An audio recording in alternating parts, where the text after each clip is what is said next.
This is a cantilever beam which is made up of two materials. When we are taking this into a temperature environment, because of the difference in the coefficient of thermal expansion, both of these sections will be expanding in different rate. This creates a thermal stress. Here our aim is to find out this thermal stress as well as deflection at different points.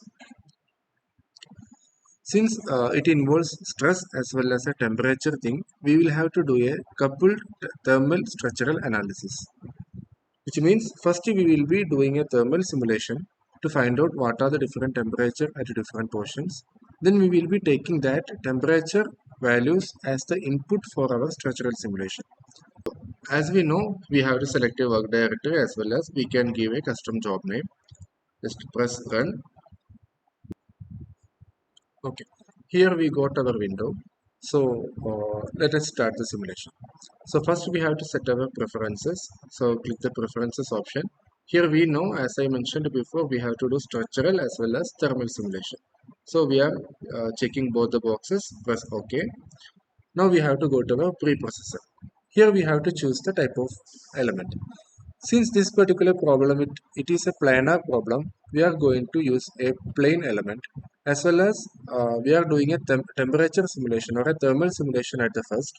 So we have to choose the element such a way that its degrees of freedom of temperature. So plane 55 is an element which is having which is satisfying all these criteria. So go into the preprocessor, element type, add or delete element. So here we are adding a new element. So add, and here we know we want to do a thermal simulation. So let us go into that particular area. So here it is a thermal mass. Inside thermal mass, go to solid. Yeah, here we have quad 4 node 55. So this is the element which we need for this particular simulation. So press OK. Here this element has been added into our element types. Close it. Okay. Now our next step is to choose the material for this simulation. Here, instead of defining all the material properties, what we are going to do is we are selecting the materials which is already in the ANSYS database. So we are for that we are going into this location where this database is stored all the materials. So for that go to material properties, material library. First we have to import the library, right? So import the library. Here we are opting SI units. Okay. Now, okay, here another thing to note down is once we select a material, then the upcoming stage in the upcoming stages of simulation, we won't be seeing the name of that material anymore. Instead, the material will be represented by just a number. So here, since we are starting, we have to give name as the one. So one will be the material which we are going to choose at the first. So we have to keep it in mind which material is 1 and which material is 2. In our case, we have two materials. So first we are going to choose aluminium. So for that, browse. It will be in some location according to where you have installed your ANSYS. In my case, it is in T ANSYS, ANSYS INC. Inside the version, inside that I can find ANSYS again. There if you go you will be able to find material library. So finally the material will be stored inside a folder known as material library, MATLIB. Double clicking that, here a list of materials are there. So as per our requirement, first we have to go for AL6061. So here I am choosing that AL6061. T6 is only available, yeah, but that is convenient for us. I am not able to find any other material, so I am choosing AL6061. Open. So here once you press OK, this AL6061 will be assigned into element name known as 1. Okay. So all the properties of this material is listed here. Now we have to add one more material, right? This is steel. So again click on import library. Here automatically the name has changed into 2. So browse and find the material 304L. So let me find that. Yeah. Now okay. So here we have assigned the second material also. Now you can close the window. Now our next step is to draw our section, draw our model. Since we are doing a planar analysis, we have to just draw a area which is equal to the model which we have to do. analysis. So go to model and create. Here we know we have to just create a rectangle of 200 cos 50 length. Yes. Here one thing to note down is normally in ANSYS we don't have to bother about the units because it is not following any particular unit system. So we can just follow our own convenient units. But since we have chose SI unit while selecting the material, then we are forced to follow SI units across. Okay. So for that, first I'm going to create and drawing the rectangle of 200 cross 50 So we have to change it into meter and draw. Here we can use different options to draw the rectangle. So here I'm directly going to areas and arbitrary, or instead of arbitrary I'm going to rectangle. By two corner rectangle I'm choosing. Here I can directly type the uh, location of the rectangle. So I want to start it from the origin. So x I'm putting 0, y I'm putting 0, width 200 so instead of that 0.2 meter, and height 50 so 0.05 meter. Press OK. Now one rectangle has been created with this dimensions which we have assigned right now. Now we know as per our geometry we have to split it into two. So you can, this is just an area you can split into two in different manner. Either you can draw a line at the middle, then you can use that line to split it, or you can draw a plane at the middle, then you can split it. But always it is better to split it by using an infinite plane. It is just a two-dimensional case, but suppose if you are doing any 3D analysis, and if you are splitting it by line, or if you are splitting it by a area of the defined dimensions, it may not be splitting that geometry completely. So that's why it's always better to practice splitting an area using an infinite plane. So here the infinite plane is nothing but we can choose the plane on which we were drawing all the geometry. So for that, first what we are going to do is go to work plane and just display work plane. So here you can see one coordinate system has been created. So this is the coordinate system of the work plane. Now what I am trying to do is this work plane origin I am just moving into the middle of the section. Then I am rotating this by 90 degree so that the work plane, which means the plane which is parallel to your computer screen, we are rotating to perpendicular to your screen. So that perpendicular area we can use to, that perpendicular plane we can use to split this area which we have created now. So in order to move the work plane's location, go to work plane again and go to offset work plane by increments. Once you click option, you are getting a window like this. So here we are doing the offset shifting in two steps. First we will be shifting it to the middle, then we will be rotating it. So in order to shift it, we know we have to move it across y. So 0 x, the coordinate will be 0. Y coordinate, we know the dimensions, the height is 0.05 meter. So we have to give its half. So 0.025.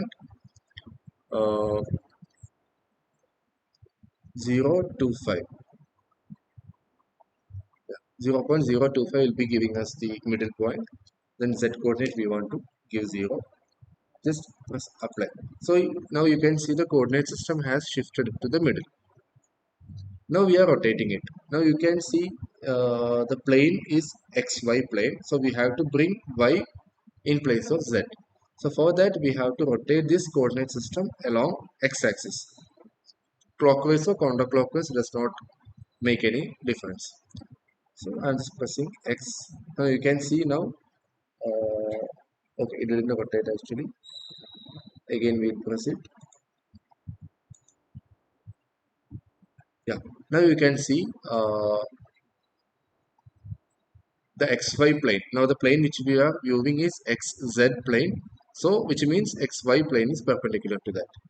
Now press OK.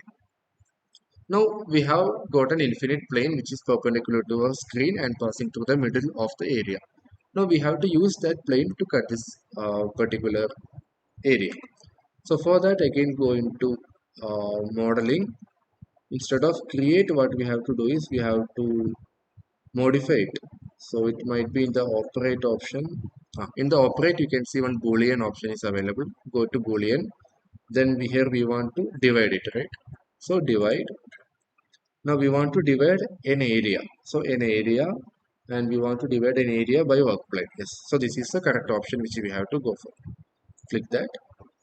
Now they are asking which area we want to split. Yes, this area. Press OK. Yes. Now the work plane, this area has split it into two.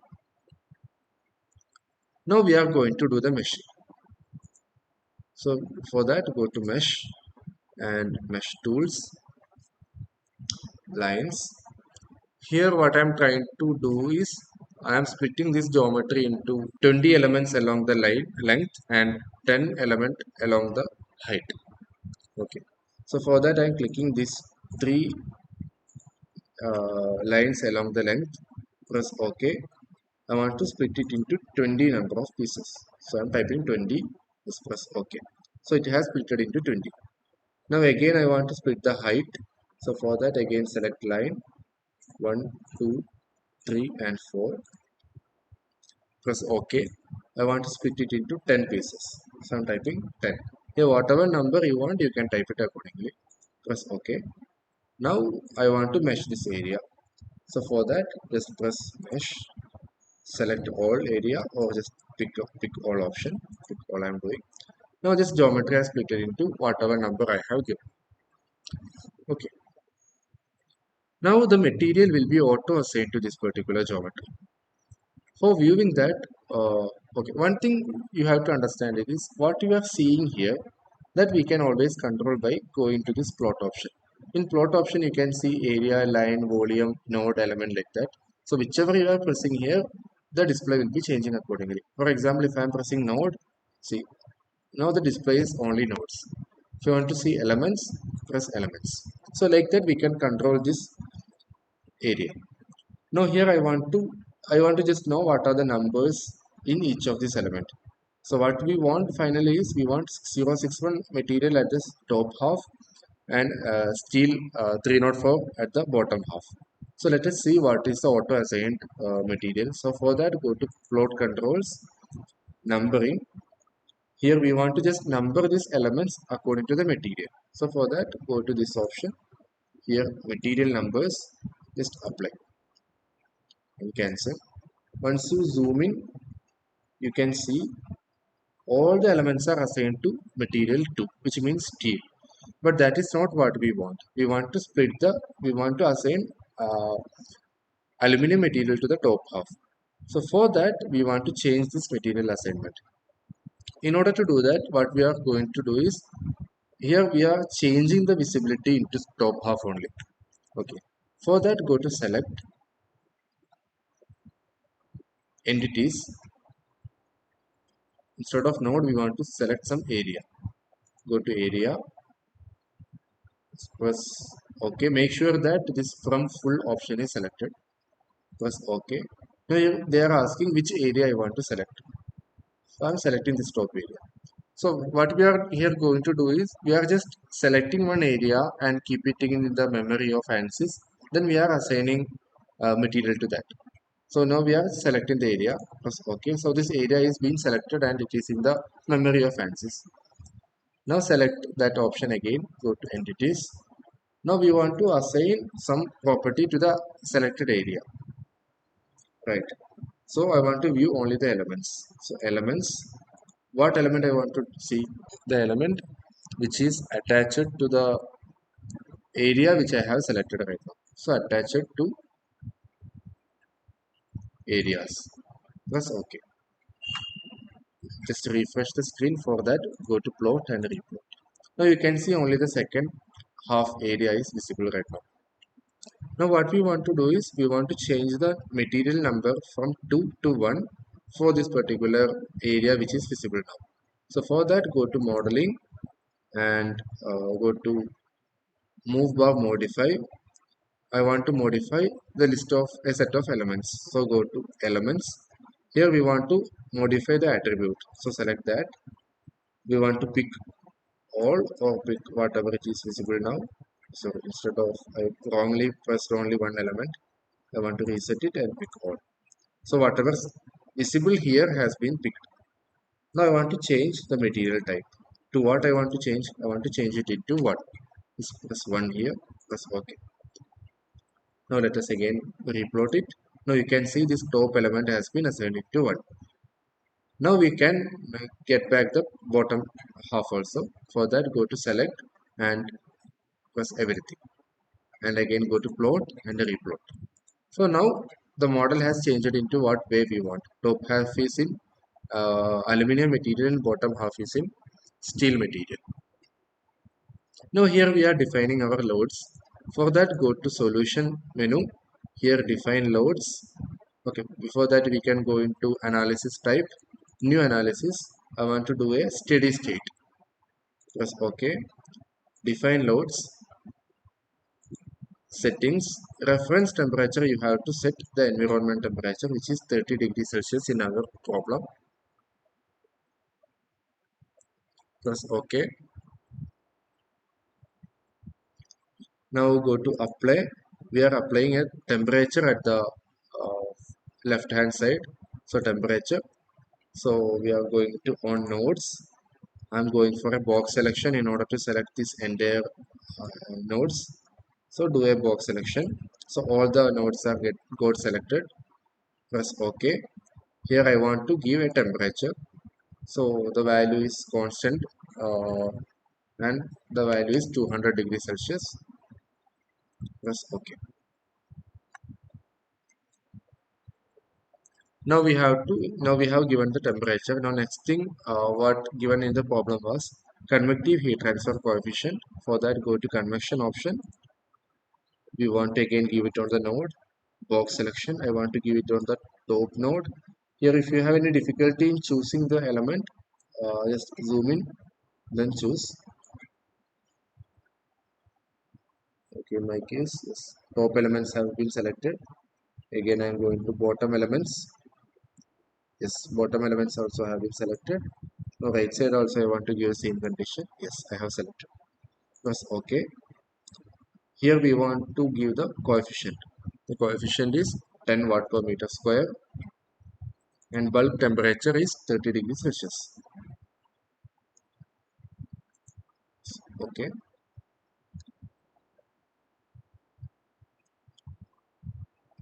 Now we have assigned all the boundary condition for the problem.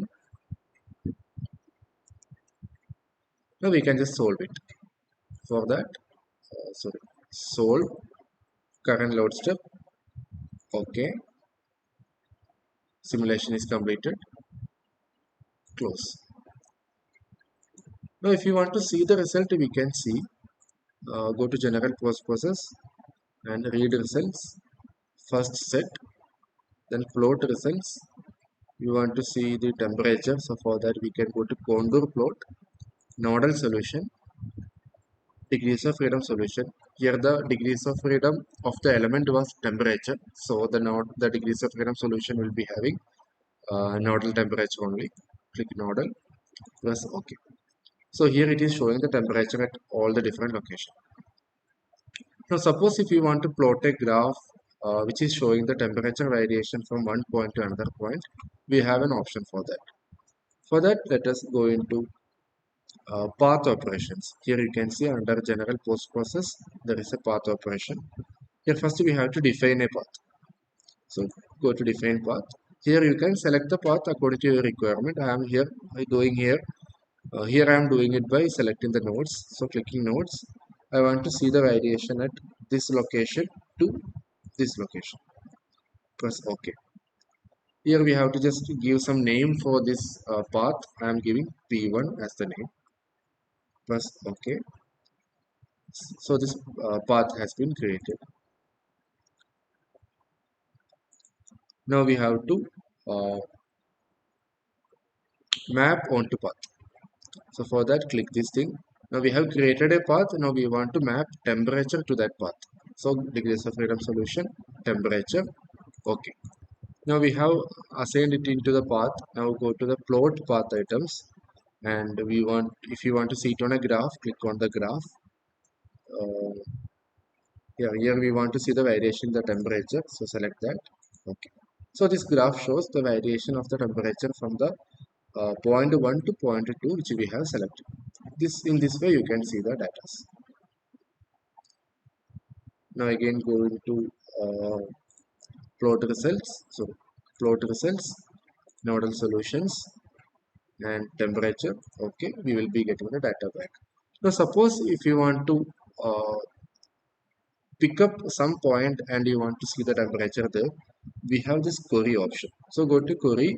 Here if you want to see the nodal solution, by default the nodal solution is not here. If you want to enable it, go to plot controls, styles, hidden line options. This power graphics you have to change it to full model. Okay, so here now nodal solution is appeared. By going in this nodal solution, you can see what value you want to see. It is a temperature. Okay. Now wherever you select, it will show the temperature at that point. Suppose if you are specific to some particular node, and from this plot actually it is difficult for us to see any node. Suppose if you want to see a middle node, we don't know exactly where it is. If I am clicking here, it may be or may not be a middle node. We don't know. So for that, what you can do is go to plot and you can visualize it as nodes. So once you do that, you will be seeing all the nodes. Then accordingly, you can choose the whichever node you want. Suppose if I want to see this right section only, if I want to see the middle node, I can just count and select, or even I can plot a line here and I can see that according to your requirement you can do. So reset. Now anyway, we have completed our thermal simulation part. Now we want to use this thermal simulation result as an input for our structural simulation. So now we know we have defined the material, we have divided the area into an element which its degrees of freedom is temperature. So we have to change that into an element its degrees of freedom is displacement. For that now again you go into preprocessor, element type. Here instead of adding a new element, what we want to do is switch the element type. So switch element type, we want to switch it from thermal to structural. Press OK, close. Now you can see into this add or delete. Here now you can see it is plane 182. Previously the element which we were, the type of element was plane 55. Now this is a plane 182, which means it all the points are successfully changed into this new structural element. We want to evaluate the structural simulation in a plane strain condition, that we have to change in this option. For that, go to element types, go to options, select plane strain, press OK and close it. Now let us see, is there any change has happened in the material numbering. For that again plot, I want to see it as, if I'm seeing it as area, you can see, instead I want to see it as elements. Since our numbering was turned on, nothing has happened. Let us click this thing, it will fit into window. Zoom in. Yes, you can see nothing has happened to the number of material numbering. Now we want to perform a static simulation. For that, go to solution, analysis type, new analysis, static simulation, press OK. Now we want to define loads. Define loads. Here we know according to our case, the left side all the elements are fixed condition. So apply structural load, displacement on nodes, go to box option, choose all the left nodes, press OK. All degrees of freedom I want to arrest, press OK. So here you can see the symbol has came, which is showing that all the degrees of freedom at the extreme left nodes are being suppressed.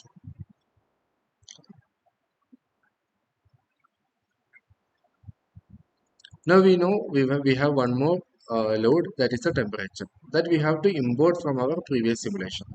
So for that, go to structural again. Instead of force or displacement, go to temperature option.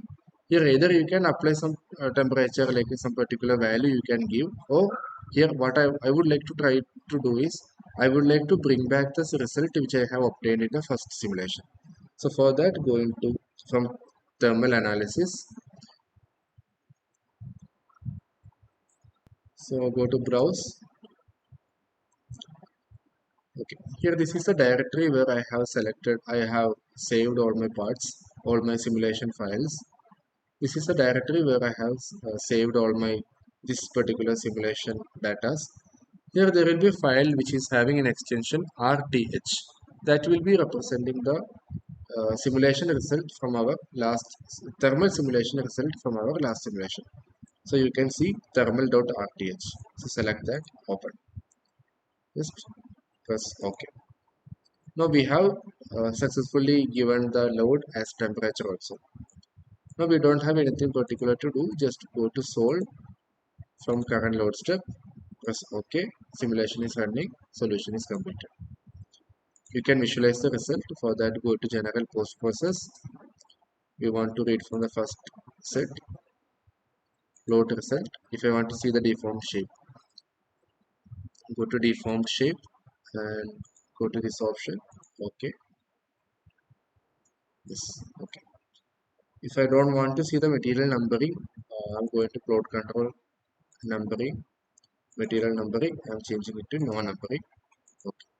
Yes. Here you can see your deformed shape, and according to your requirement, you can choose whatever data you need for the simulation.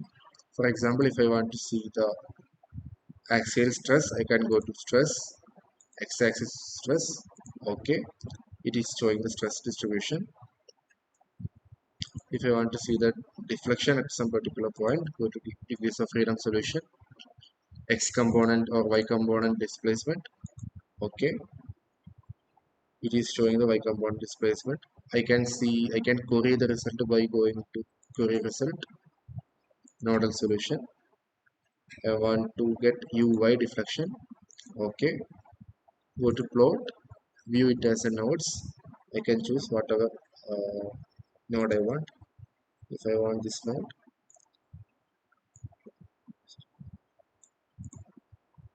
it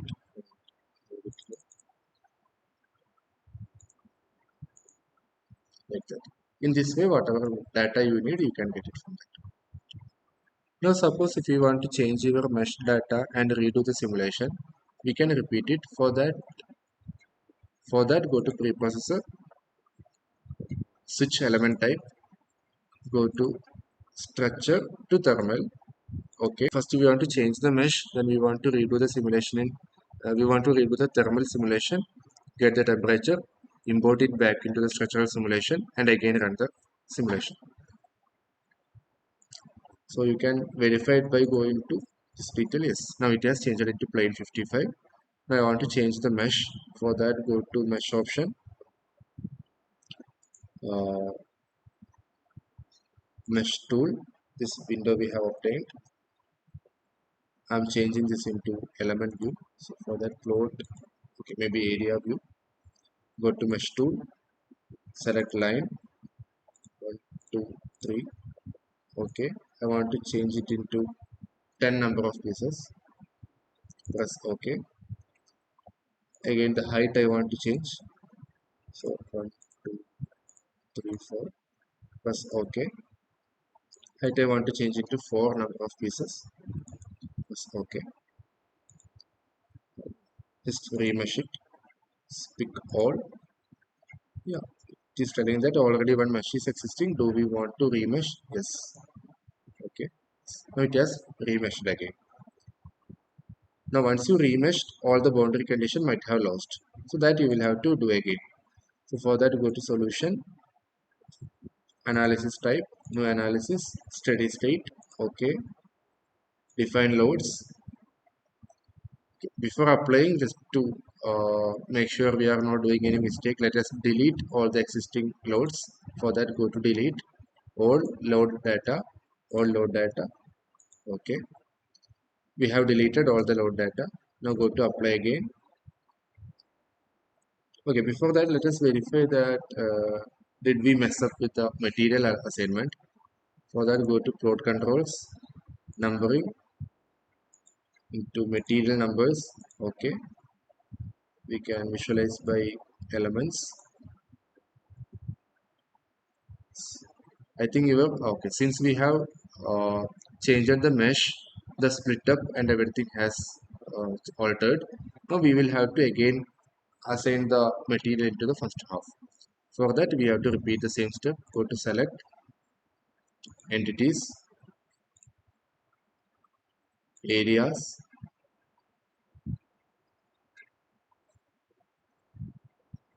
okay. So for that, go to select entities, areas by number per pick, okay. Select the top area, yes, okay. Again, go to select entities, elements, attach it to area, okay. Just replot. Now we have made visible only the top half. Now go to preprocessor, modeling, modify elements, modify attributes, pick all, change the material to 1, press OK, report. This change has occurred because we have changed the mesh. So now you can go to select and everything, plot, replot. Now whatever we have assigned, it has came as per our requirement. Now we were doing the loading. So for that again go to solution, apply load, settings we can change the reference temperature into 30 degrees Celsius. Press OK. Go to apply thermal temperature on nodes. So reset pick nodes. Okay. Temperature 200 degrees Celsius. Okay. Like that, you can apply the remaining loading conditions and you can redo the simulation. Once redo, repeat the same procedure of importing this back into structural simulation and you can save individual mesh element according to your requirement.